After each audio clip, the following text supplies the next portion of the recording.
Baiklah, pada video ini kita akan bahas tentang jaringan hewan, khususnya untuk yang namanya jaringan epitel.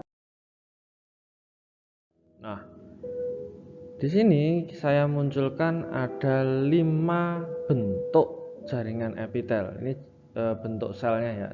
Jadi jaringan epitel itu jenis-jenisnya dibagi berdasarkan bentuk dan fungsi. Baiklah, kita mulai dari bagian kiri atas. Bentuk selnya adalah pipih memanjang. Nah, dari itu namanya dinamakan dengan jaringan epitel pipih. Kalau dalam bahasa Inggris squamosa. Nah, yang tengah atas ini berbentuk kotak. Nah, dari sini dia dinamakan jaringan epitel kubus. Yang kanan ini silinder. Kemudian yang bawah, yang kiri itu dinamakan dengan epitel transisional. Alasannya bagaimana? Karena dia transisi, dia berlapis-lapis. Berbeda dengan yang atas tadi masih selapis. Kalau ini berlapis banyak. Dan dia bermacam-macam. Ada yang pipih di bagian bawah, ada yang kubus di bagian atas, kemudian ada yang silinder di bagian tengah. Maka dari itu ini dinamakan dengan epitel transisional. Terakhir jenisnya adalah yang namanya epitel kelenjar. Jadi dia epitelnya itu melengkung ke dalam tubuh, kemudian dia bisa menghasilkan sekret tertentu. Sebelum kita membahas tentang jaringan epitel, kita akan bahas terlebih dahulu.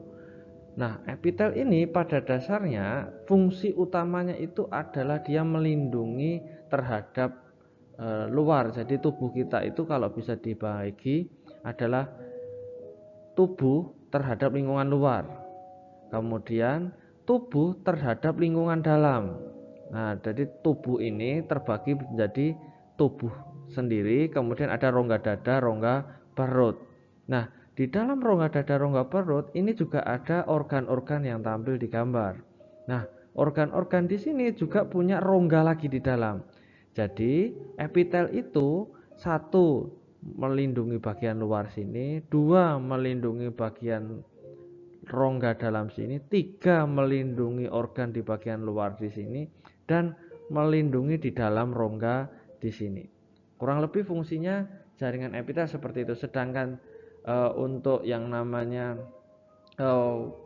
struktur dasarnya, jelasnya adalah dia selalu berhimpitan karena fungsinya adalah perlindungan. Tidak mungkin ada yang namanya matriks yang ada di antara sel-selnya. Kita akan jelaskan untuk jaringan epitel pipih terlebih dahulu. Jaringan epitel pipih ini ada dua jenis. Ada yang selapis, ada yang berlapis. Oke, yang selapis fungsinya adalah lebih ke sisi yang namanya transport membran. Mulai dari difusi, osmosis, filtrasi, sampai dengan adanya ekskresi. Nah, tempat-tempat yang ada jaringan epitel pipih ini ada di parietal kapsul Bowman ginjal, lengkung Henle ginjal, pulmo, sampai dengan selaput telinga tengah dan bawah. Nah, endotelium dan mesotelium itu artinya seperti ini. Endotelium itu pelapis dalam dan pelapis tengah. Tadi yang saya sampaikan tentang pelapis rongga-rongga tubuh. Nah, dari situ endotelium itu biasanya adalah sebagai pelapis untuk pembuluh darah. Jadi selang pembuluh darah itu tersusun atas epitel pipih selapis. Sedangkan mesotelium itu adalah pembungkus organ-organ yang tadi kita bahas, yaitu organ pleura itu membungkus paru-paru, perikardium itu epitelnya membungkus jantung, peritoneum itu membungkus jaringan pembungkus untuk organ pencernaan. Selanjutnya ada epitel pipih yang berlapis. Nah, fungsinya lebih ke posisi perlindungan dari gesekan dan dari antigen, baik itu berupa virus, bakteri, ataupun zat-zat kimia. Nah, terletaknya ada di kulit. Jadi kulit tubuh kita itu tersusun atas epitel pipih berlapis. Nah, karena fungsinya sebagai gesekan dan antigen, dia dilengkapi dengan adanya keratin, yaitu zat, ya sebenarnya itu adalah kulit mati dari plasma, membran plasma ini yang menjadi pelindung tersendiri. Selanjutnya, pelindung di vagina, rongga mulut, esofagus, anus sampai dengan kornea mata. Kita lanjut, jaringan epitel selanjutnya adalah epitel kubus. Fungsinya baik selapis maupun berlapis lebih ke sisi sekretory absorpsi. Jadi sekret sama absorpsi. Kalau yang selapis ditambah dengan pelindung. Letaknya si selapis ada di nefron ginjal, mayoritas ada di ginjal, kemudian permukaan luar ovarium, folikel di dalam ovarium, kelenjar ludah sampai dengan lensa mata. Kemudian untuk epitel kubus berlapis, dia terletak di saluran kelenjar keringat. Jadi dia menjadi selangnya keringat kalau mau keluar. Selanjutnya yaitu jaringan epitel silindris. Nah, silindris ini ada yang selapis, ada yang berlapis. Nah, fungsinya untuk yang selapis itu lebih ke sekresi dan absorpsi.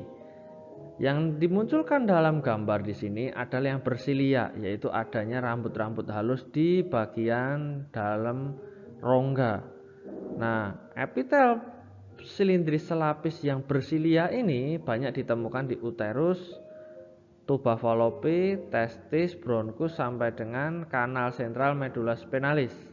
Sedangkan yang tidak bersilia berarti ini tidak ada bagian yang seperti rambut ini, yaitu di saluran pencernaan mayoritas, yaitu di lambung, usus halus sampai dengan kantong empedu.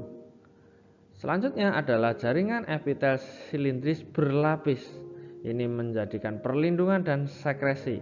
Terletak di uretra, laring, trakea, faring sampai dengan kelenjar ludah. Terakhir, jaringan epitel ada yang transisional dan jaringan epitel kelenjar. Transisional ini lebih ke sisi di mana dia itu penampung. Jadi jika diibaratkan epitel transisional itu mirip seperti penyusun karet penyusun pada balon. Jadi waktu balon belum pompa, belum diberikan udara di dalamnya, itu kan tebel. Nah, inilah yang terjadi. Jadi transisional ketika belum punya komponen di dalam penahannya, dia akan setebal ini. Tetapi ketika dia banyak berisi zat yang ditahan, mirip dengan balon. Ketika dia ditiup, dipompa, dia akan semakin tipis, semakin tipis. Begitu juga dengan epitel transisional, ini akan semakin tipis, semakin tipis, semakin tipis sampai tinggal satu lapis ataupun dua lapis saja. Banyak terdapat pada sistem urinaria, sistem pembuangan air kencing, yaitu di pelvis renalis, ureter, kandung kemih sampai dengan uretra. Terakhir yaitu jaringan epitel kelenjar. Ada yang berupa eksokrin dan ada yang endokrin. Nah, bedanya apa? Eksokrin itu akan segera keluar dari tubuh. Jadi istilahnya bagaimana ya? Tidak masuk ke pembuluh darah. Berbeda dengan endokrin, dia akan keluar dari tubuh tapi masuk pembuluh darah. Oke, eksokrin itu ada yang dari lambung, pankreas, ludah sampai dengan keringat. Kemudian endokrin ada kelenjar hipofisis, tiroid, paratiroid, timus sama dengan adrenal. Sekian untuk jaringan epitel.